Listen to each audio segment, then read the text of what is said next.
ഓം നമോ ഭഗവതേ വാസുദേവായ. ശ്രീകൃഷ്ണ പരമാത്മനേ നമഃ.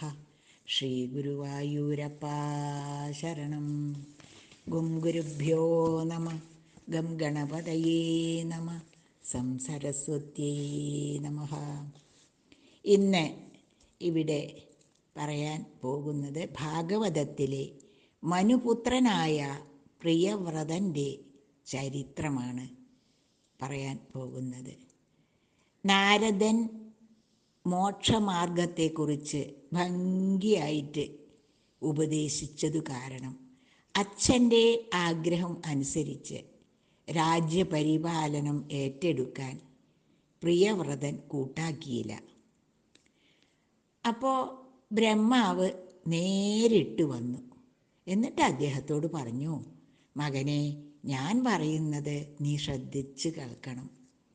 അത് മോക്ഷമാർഗത്തിന് ഉതകുന്ന കാര്യമാണ്.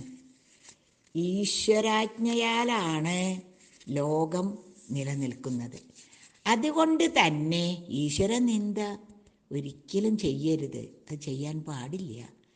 മുക്തന്മാർ പോലും കർമ്മഫലം അവസാനിക്കുന്നത് വരെ ശരീരത്തെ സംരക്ഷിക്കുന്നുണ്ട്. മോക്ഷം ആഗ്രഹിക്കുന്നവന് ഗൃഹസ്ഥാശ്രമത്തിനോട് പ്രതിപത്തി ഉണ്ടാവില്ല.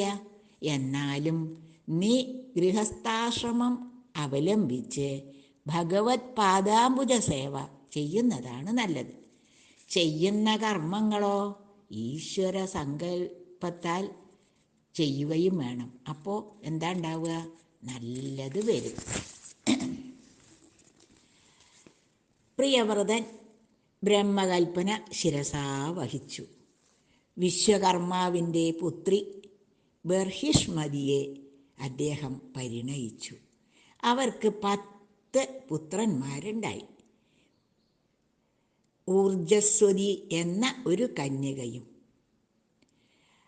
അഗ്നീന്ദ്രൻ, ഇദ്മജ്ജിഹ്വൻ, യജ്ഞബാഹു, മഹാവീരൻ, ഹിരണ്യരേതാവ്, ഘൃതപൃഷ്ഠൻ, സവൻ, മേധാതിഥി, വീതിഹോത്രൻ, കവി.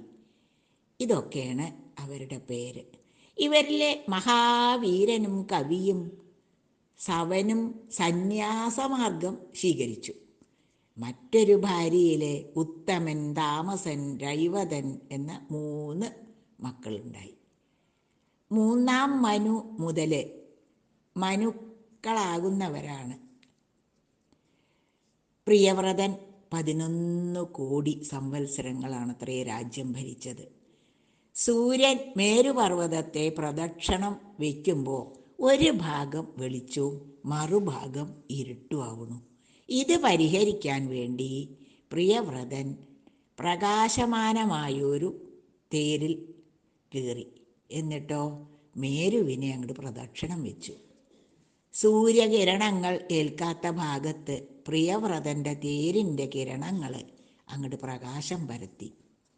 അങ്ങനെ 7 പ്രാവശ്യം മേരുവിനെ അദ്ദേഹം പ്രദക്ഷിണം വെച്ച് രാത്രിയെ അങ്ങോട്ട് പകലാക്കി. ആ തേര് ഉരുണ്ടുപോയ ഭാഗമാണ് 7 കടലായി തീർന്നത് എന്നാണ് പറയുന്നത്. അതിനിടയിൽ വന്ന ഭൂപ്രദേശത്തെ ദ്വീപുകൾ എന്നും പറയുന്നു. അങ്ങനെ 7 പുത്രന്മാർക്കായിട്ട് ഇത് വീതിച്ച് കൊടുത്തു.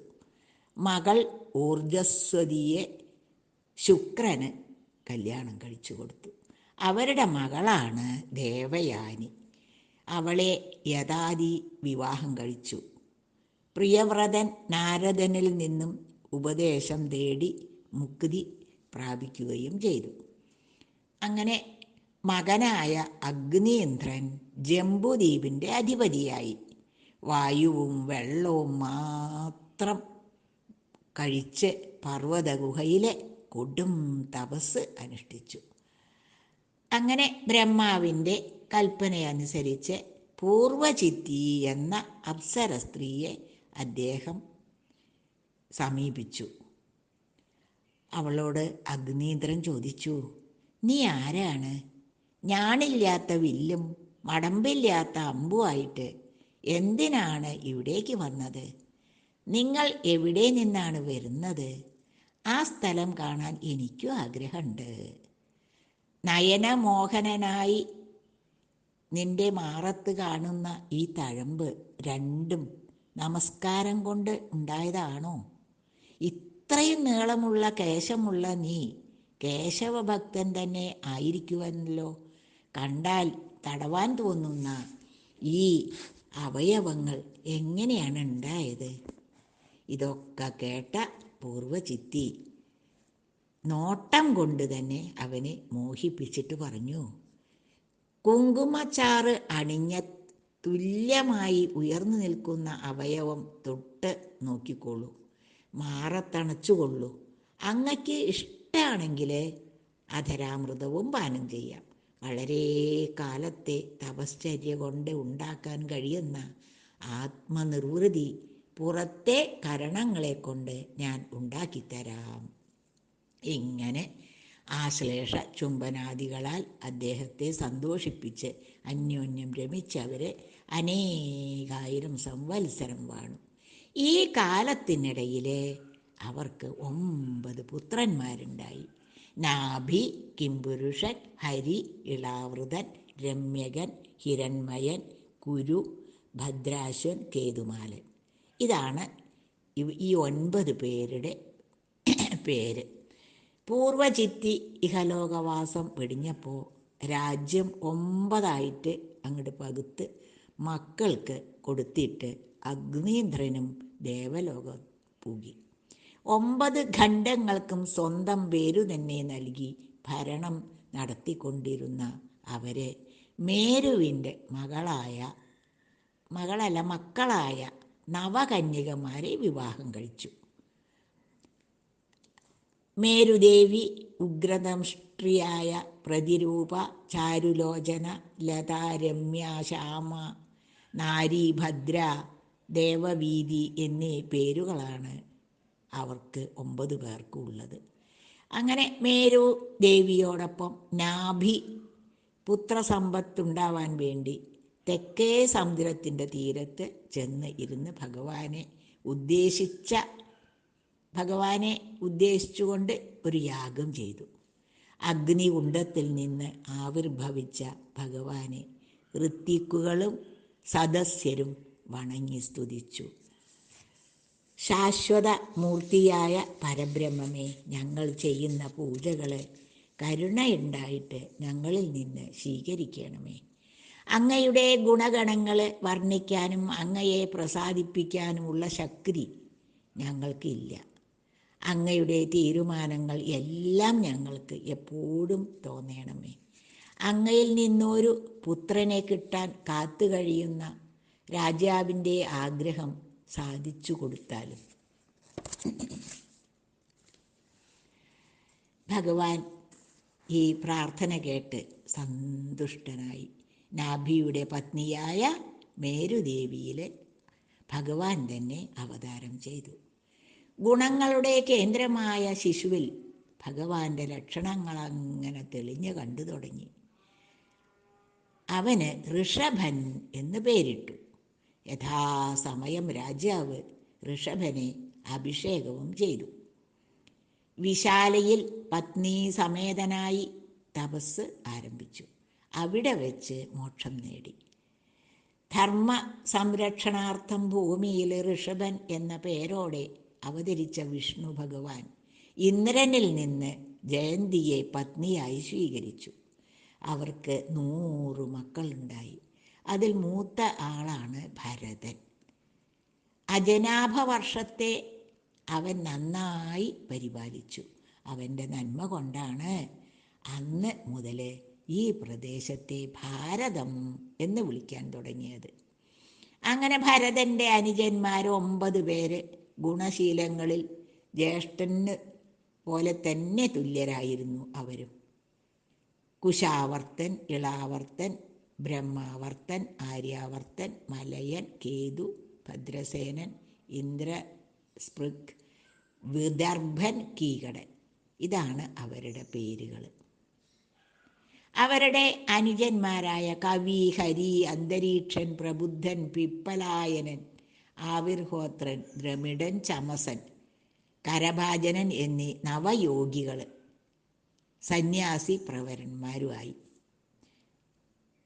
അതിൽ ഈ പർവൻ മുതൽ ബാക്കിയുള്ള 81 പേരും ബ്രാഹ്മണോത്തമന്മാരായി തീർന്നു. അങ്ങനെ ഋഷഭൻ ഭഗവാന്റെ അവതാരമാണ് എങ്കിലും ലോകത്തിൽ ധർമ്മരക്ഷ ചെയ്തു. അങ്ങനെ കഴിഞ്ഞിരുന്ന കാലം പ്രജകൾ ആശാവശകന്മാരായിരുന്നു. തൻ്റെ പുത്രന്മാരെ വിളിച്ചുണർത്തി ഒരിക്കൽ അദ്ദേഹം പറഞ്ഞു, മനുഷ്യ ശരീരം ഭോഗത്തിനുള്ളതൊന്നുമല്ല, പിന്നെ എന്തിനുള്ളതാ? മോക്ഷത്തിനുള്ള ഉപകരണമാണ്. ജന്തുക്കൾക്കെല്ലാം ശരീരമുണ്ട്, എങ്കിലും മോക്ഷം ആർക്കേ ഉള്ളൂ? മനുഷ്യന് മാത്രം സാധിക്കുന്ന കാര്യമാണ്.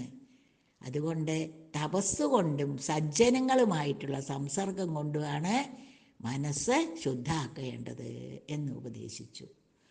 ദുഷ്ടസംസർഗം നരകത്തിലേക്കുള്ള മാർഗമാണ്. സ്ത്രീകളുമായും അവരോട് ബന്ധമുള്ളവരുമായുള്ള ബന്ധം നരകത്തിലേക്ക് നയിക്കും. പുത്രന്മാരോട് ഇങ്ങനെ അദ്ദേഹം ഉപദേശിച്ച് മൂത്ത മകനായ ഭരതനെ ഭൂമിഭാരമേൽപ്പിച്ച് അദ്ദേഹം അവധൂതനെ പോലെ കഴിഞ്ഞു. ജനങ്ങൾ വിമർശിക്കാൻ തുടങ്ങിയപ്പോൾ മൗനവ്രതം ആരംഭിച്ചു. അന്നപാനാദികളെ ഒക്കെയാണ്ട് ഉപേക്ഷിച്ചു. തനിക്കുള്ള യോഗസിദ്ധി പോലും തീരെ കണക്കാക്കാതെയായി. ഇത് കേട്ട് പരീക്ഷിത്ത് ശുകനോട് ചോദിച്ചു, തനിക്ക് സ്വയം വന്നു ചേർന്ന ഐശ്വര്യങ്ങൾ ബന്ധനഹേതുക്കളല്ലെന്ന് കേട്ടിട്ടുണ്ടല്ലോ, പിന്നെ എന്തിനാണ് അവയെ ആദരിക്കാതിരിക്കുന്നത്? അപ്പോൾ അതിന് മറുപടിയായിട്ട് ശുകമഹർഷി പറഞ്ഞു, ഐശ്വര്യങ്ങൾ സ്വായത്തമായവർക്ക് ഏത് ലോകത്തിലും യഥേഷ്ടം സഞ്ചരിച്ച് അവിടെ എല്ലാ സുഖങ്ങളും അനുഭവിക്കാം. അപ്പോൾ തൻ്റെ മനസ്സ് തനിക്ക് അധീനമല്ലാതാവും. വളരെ കാലത്തെ തപോബലം ഭോഗം കൊണ്ട് പെട്ടെന്ന് നശിക്കുകയും ചെയ്യും. ഈശ്വരന്മാർക്ക് പോലും ഇങ്ങനെ സംഭവിക്കുന്നുണ്ട്. മനസ്സൽപ്പം നേരം കൊണ്ട് അഭീഷ്ടം സാധിച്ചു കൊടുക്കും. അവിവേകവും കോപവും അകത്ത് കടന്നാലോ തപോബലം പുറത്തു പോവും.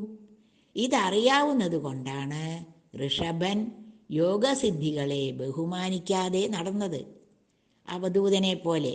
അങ്ങനെ അവധൂതനായി പലയിടത്തും നടക്കുന്നതിനിടയിൽ ഒരിക്കലെ കൂട്ടക്കം എന്ന പർവ്വതത്തിൽ വെച്ച് കാട്ടുതീയിൽപ്പെട്ട് അദ്ദേഹത്തിൻ്റെ ഭൗതിക ശരീരം നശിച്ചു. അങ്ങനെ ഈ കഥ കേട്ട അങ്കനും തത്വജ്ഞനായി സന്യാസം കൊണ്ട് മുക്തി നേടി എന്നാണ് ഈ കഥയിൽ കൂടി നമ്മൾ മനസ്സിലാക്കുന്നത്. സർവത്ര ഗോവിന്ദ നാമ സങ്കീർത്തനം. ഗോവിന്ദ ഗോവിന്ദ. കായേന വാച മനസേന്ദ്രിയർവാ ബുദ്ധ്യാത്മനാ വാ പ്രകൃതേൽ സ്വഭാവാത് കരോമി യദ്യത് സകലം പരസ്മൈ നാരായണായേതി സമർപ്പയാമി. ഹരേ കൃഷ്ണ.